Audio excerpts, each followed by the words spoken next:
Close the window.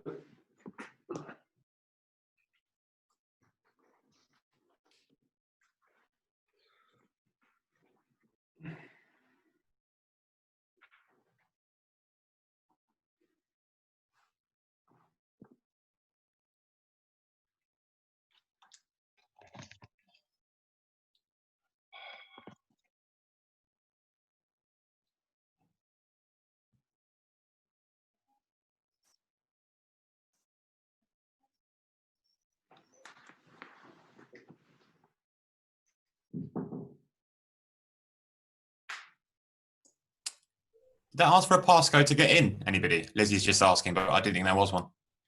It's all right. I mean, I was being dim. All right, good.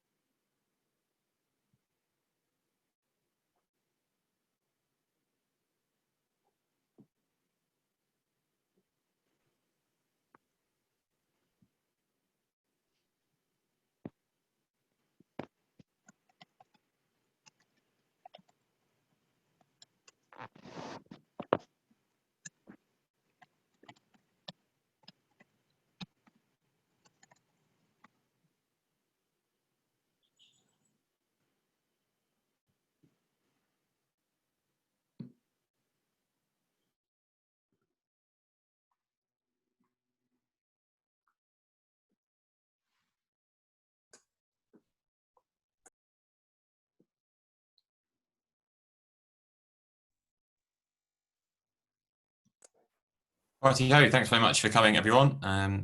We shall get going. We'll start with James Cole at Sky Sports News and then go to Jonathan Agnew at TMS. And then after that, if you could flag questions in the chat box, that would be great. So James Cole, Sky Sports News.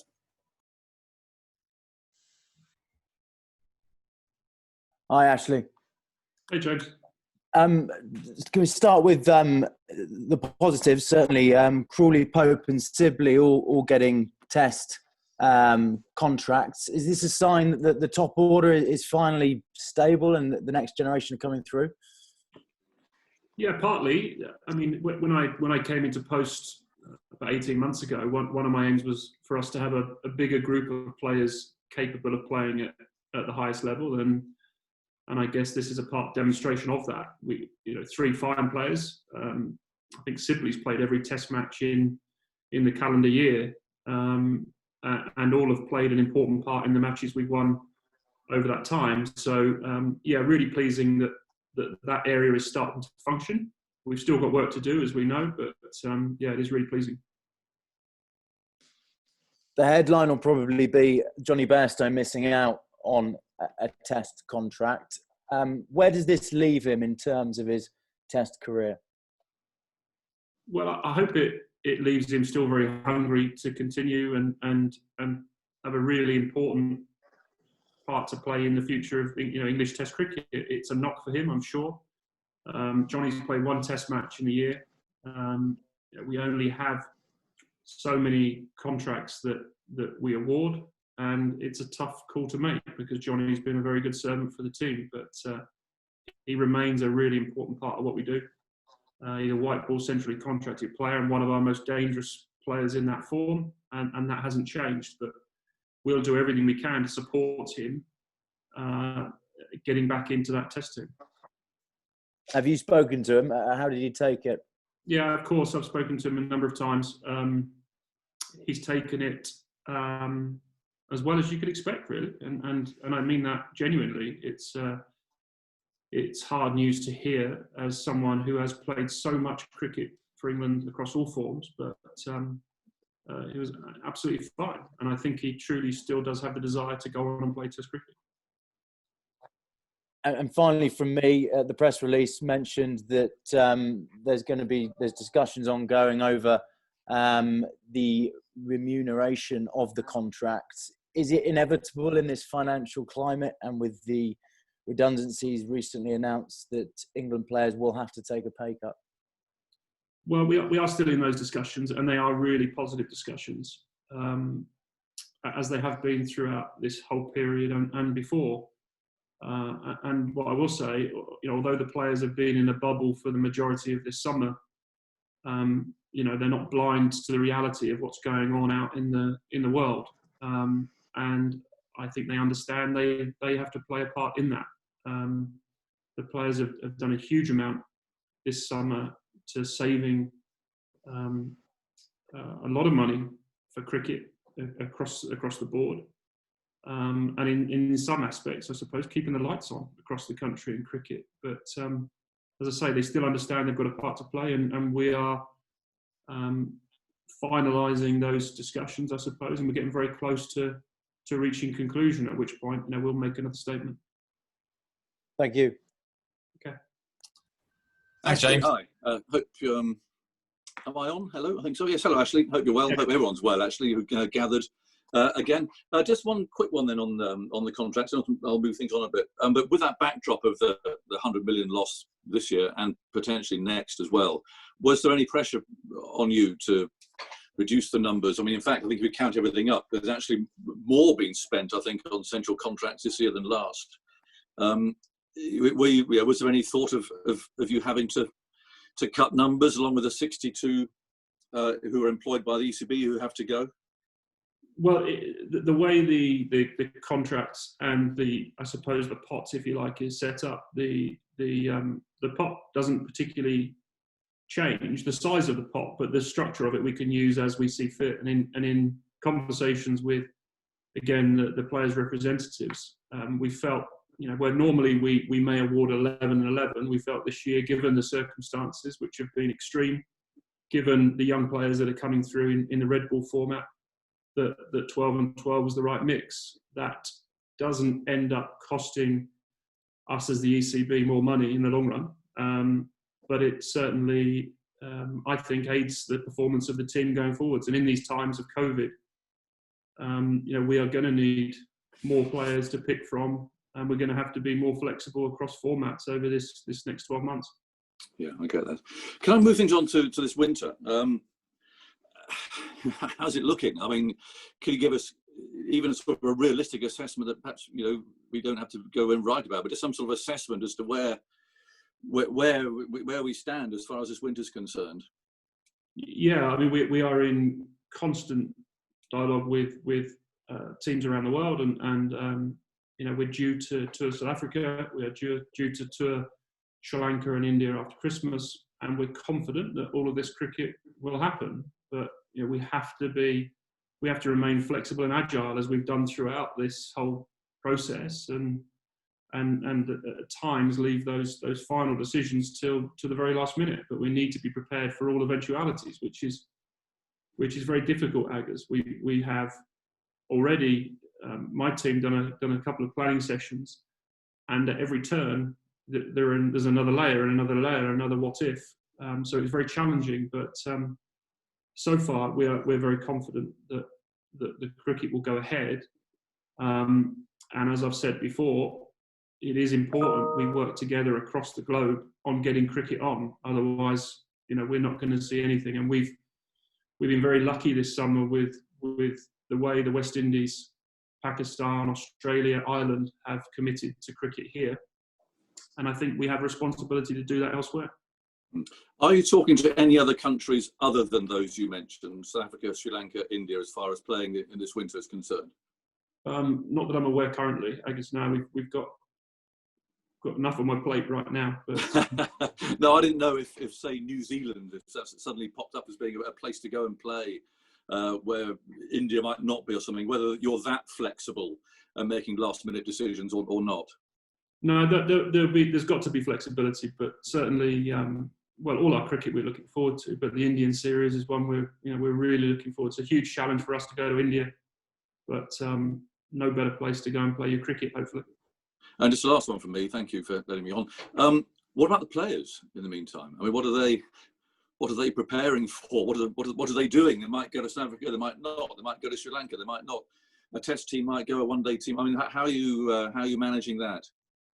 Well, we're trying to communicate as honestly and as clearly as we can with the players on a regular basis. One of the really difficult things for us here, the biggest challenge will be managing that workload and well-being side for our players and staff. Where we've with the restrictions on bubble or BCD or whatever we want to call it, going abroad for possibly best part of 3.5 months, it isn't realistic to think our best cricketers can be involved in all of that cricket. So again, that's where that bigger group of players comes into play, and opportunity obviously for some of our young guys. But we've got to look after our people, otherwise we're going to have situations of burnout.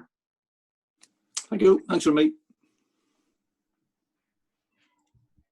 I think it's me next. Hi, Ash. The new deals start tomorrow. Would you have, in an ideal world, would you have wanted them to have been signed by now, secured? And is the fact they're not an indication that there is still some way to go to decide how big these cuts might be? No, I don't think so. I'm very confident that we're close now, Paul, if I'm honest. As I say, that they have. It's easy for me to say on this call that they've been they've been very healthy discussions in good faith, but they've been really, really positive discussions. And I can't emphasize the point that the players are really aware of what's going on, and that there's a part to play for them. So we were hopeful that we would be able to do the two things at the same time, but with us getting to the end of the month, we thought it was important we announced central contracts. And do you think you'll be able to, when you are able to make another announcement, you'll be able to say, sort of in rough terms, how much they're losing? Possibly. We'll have to discuss that with their reps, but yeah, I mean, we'll get to that. Thank you. Hi, Ashley. Hey, Roy. I just wondered, with the uncertainty, be it over domestic calendar next year or the winter programme, is there an element of looking at the contracts and making them contingent on whether things go ahead? Like, if for some reason England don't play a test match in 4 months, I wondered if there was like a step progression where you might say, because obviously a lot of the contract is weighted towards being away from home and playing a lot of cricket. If there isn't a lot of cricket played, will there sort of be a commensurate regression in the pay? Yeah, I mean, if we don't play any cricket at all in the next 12 months, then the impact is huge. So it doesn't matter what contract you have. For any of us, if there's no income, they're not worth the paper they're written on. But we're very confident we'll get cricket in this winter. The way these are also employment contracts, so we want to give our players an element of security and care. But none of us really know what's ahead of us in this next few months, even this next couple of weeks, perhaps domestically. So, I think that element of being flexible and adaptable is really, really important. And just on a cricketing point of view, obviously you're a former Test spinner yourself. Is it annoying or frustrating, or does it personally sort of grab you as an issue that you've got 12 red ball contracts and you haven't been able to include a spinner in that? You've got Sri Lanka and India on the horizon, and sort of the best you can muster is a couple of increments, really. Just wondered how you see that issue progressing. Yeah, Roy, it's an area. It's been a while actually since I've been called the former left arm spinner, but thank you for that. I remember it. I've seen the DVD. But it is an area that we still need to work on. We know that. Jack and Dom have played important roles for us, and I think this summer Dom made really good progress. But it's again, there are only so many awards that are made, so there's tough decisions within those contract awards. But I hope if we see either one of those guys develop over this next 12 months again, we'd love to be offering a full contract to one of our spinners, definitely. Just go back to the negotiations side of things. Obviously, you mentioned that the players helped keep the lights on literally this summer, and I suppose that one thing that came out of the summer was just the emphasis on just how almost dangerously top-heavy English cricket is, in that it is the men's Test team that brings in the money, and pretty much the rest of the game doesn't. So, in light of that, obviously to be having even the notion that these guys might have to have pay cuts. It feels almost ungrateful. I know the players realise they're all in it together, but is it a difficult balance to try and keep that goodwill from the players when they probably are well aware of their importance to the ECB and the game? Yeah, absolutely. And the players are at that very pointy end of everything we do. And I think the county game appreciates that, and this year probably appreciates it more than any other time. I guess it's one of the reasons we're looking to sort of diversify our cricketing revenue streams. The 100, for example, is to share that burden. But right now, in terms of income, what these guys do on the field is paramount to not just us as ECB, but the whole system, right down to grassroots, women's cricket, disabilities, absolutely crucial. But I mean, that dialogue, that recognition with the players, there's no danger of them. Strike action's a strong word, but there have been players in the past who might have taken a bit of a dim view of the notion of having to make cuts for the greater good. If you see what I mean?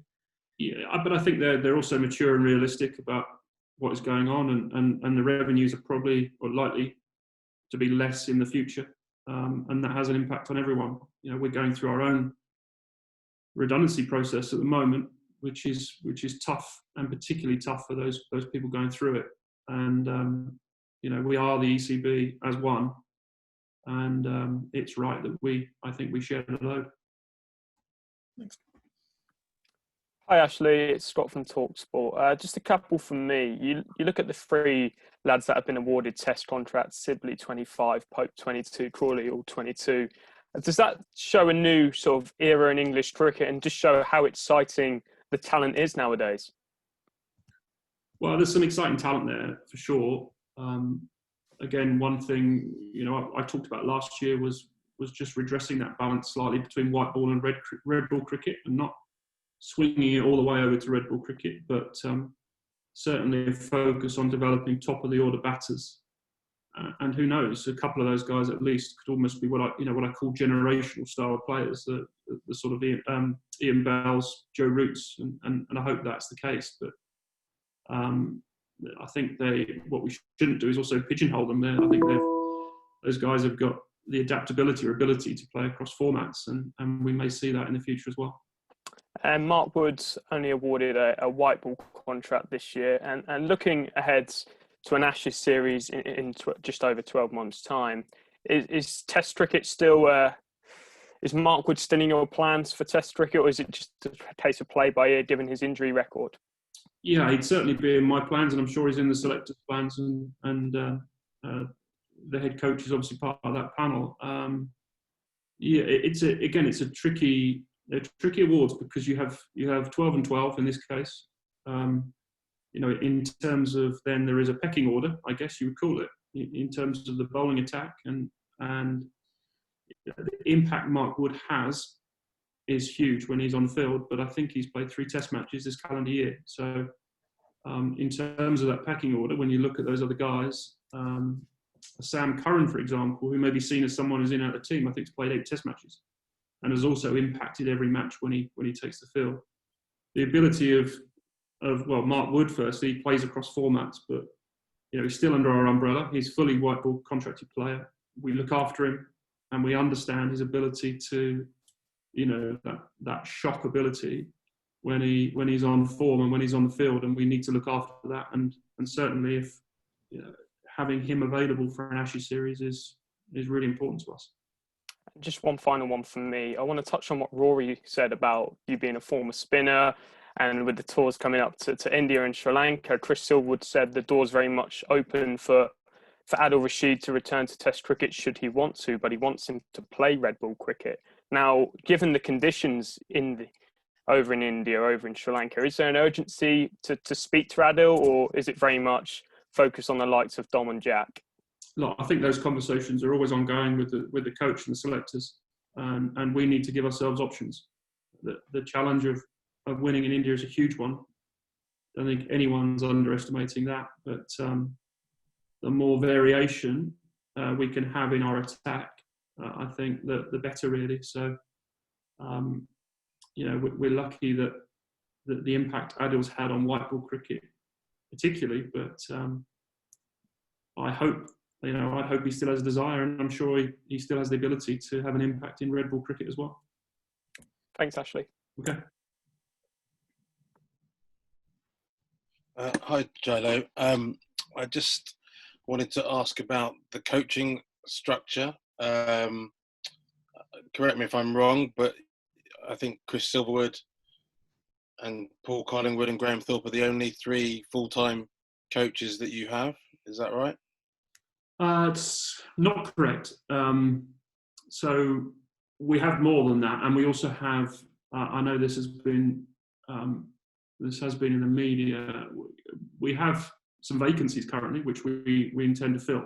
You know, this year we're in a position where, given we had 2 bubbles running a lot of the time, we recruited help from the counties, which was fantastic, and I think we demonstrated we've got some really good coaches in our network that we can use, but that isn't really sustainable on a 12-month basis, particularly when cricket returns to some normality, or even when county cricket returns to what we've seen recently. So we will have to recruit. I know, that message when we're making redundancies, but those positions have been in the structure for some time. They're not additional. They're just places that are going to be important to us being able to function. Because if you look at even those 3 names, Silverwood, Collingwood, Thorpe, we can't expect those guys to do every day on tour this winter. That's too much. So we're going to have to share that workload. So what are the positions that you're looking to fill? Well, we've got what were the old national leads. We need extra batting, bowling, and spin bowling coaching. Really, they're the areas where we need cover.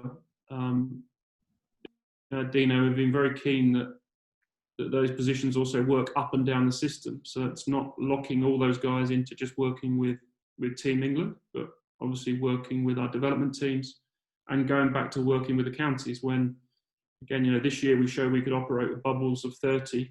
We've got a lot of players out there who need attention and need servicing, and I think we've shown good collaboration with the counties on the development of some of our best young players, and that's got to continue. So just in terms of the England men's team, there's no spin bowling coach at the moment. Obviously, the situation with Jeetan Patel didn't go so well, and there was a recent piece with Graham Swan talking about the lack of perhaps support for spin bowlers with England. I wonder whether that was a position that you were looking to fill. And then secondly, obviously you've had Chris Silverwood as a former fast bowling coach, but now as head coach. And I think Graham Welsh has been sort of filling a gap there. But is there going to be another fast bowling coach for the England team? Well, that's the details. I've sort of just mentioned that. Yeah, fast bowling and spin, certainly. I think on the spin bowling front, firstly, the Jeets thing, it was a visa situation that wasn't anyone's error. He was due to come back and play for Warwickshire, and that was a playing visa, so he couldn't work and play, if you like, for both parties. We did have Richard Dawson in the camp as well through much of the summer from Gloucester, who fulfilled that role, and it clearly is a really important area to us. But that is a position we will be looking to fill. Yeah. So the cutbacks essentially is not going to hamper Chris Silverwood's desire to have a kind of team that he wants and needs. Well, we've had to make efficiencies across the business. We as I said, we've all got to share the load, but certainly it won't hamper Chris it won't tie his hands. We'll have to be leaner, but he'll certainly get the support he needs to help England be successful. And just a final one from me. With the Mark Wood situation, you kind of explained why you couldn't give him a sort of test deal. Are you in kind of total control over the cricket that he does play this winter? So, for example, if he wanted to go and play in the Big Bash to top up his earnings, whether that would be absolutely fine, or are you kind of concerned from a physical and injury point of view over how much cricket he plays and so on? Yeah, we treat every case as an individual, and we're ultimately, I guess, his employer and paymasters, but it will be a discussion, a collaboration. Again, we want to do what's best for Mark Wood. It doesn't make any sense him just sitting on the sidelines all the time when he's fit as well. But we need to get that balance of workload right. Thanks, Johnny. Okay. John, Evers here. Hello. Evers. Have the contracts had to be rewritten in any way, or clauses inserted to reflect the COVID situation? I'm thinking maybe in terms of number of days players expected to stay in the bubble, or not making unsolicited trips home, for example. Has there been any tinkering with the contract? No, not really. Not to that extent. In these contracts were agreed over a period, and the period was this broadcast deal, if you like. So those contracts remain. There are obviously a number of different clauses, sections, mechanisms within them to cover a number of different areas. But our players and their representatives, Team England Player Partnership, we've worked very well with, been very understanding, and the players, very understanding of, as hard as it is, the different ways they've had to live over this 6 months or 3 months or whatever it is. But one of the areas we probably really need to work on and make smoother or more efficient is this thing around getting people in and out of the environment. If we can come up with policies that make it easier to get players home for breaks and then back into the environment quite quickly, I think that will help all of us. On the pay cut, this might well have been said before by you, but pretty sure Tom Harrison said he's taking a pay cut. Are you taking a pay cut? Have you spoken about that? Yeah, we've all been taking pay cuts for the last whatever it is, 6 months. I've lost track, but yeah, we all have. And do you think players taking a pay cut will have a material impact on the ECB's finances, or is it more about being seen to be doing the right thing? I think it has a material impact. I think what the players do, and to a large part the revenues we get from international cricket, enables us to do a number of other different things that we wouldn't be able to do normally. So whether that be grassroots cricket or women's cricket, etc. So yeah, of course, particularly if our revenues are decreasing, if pay was to stay the same, then clearly it would squeeze other areas. So it's about all of us doing our part, as I say, across the business. Thanks very much, John. Thanks very much, everyone. I hope everyone's audio was better than mine there. We've recorded it twice, so we'll send that around immediately, and that's all for immediate use. So thanks very much, and speak to you again soon. Cheers, guys. Thanks, Ashley. Goodbye. Thank you. Talk to you soon. Well done. Cheers.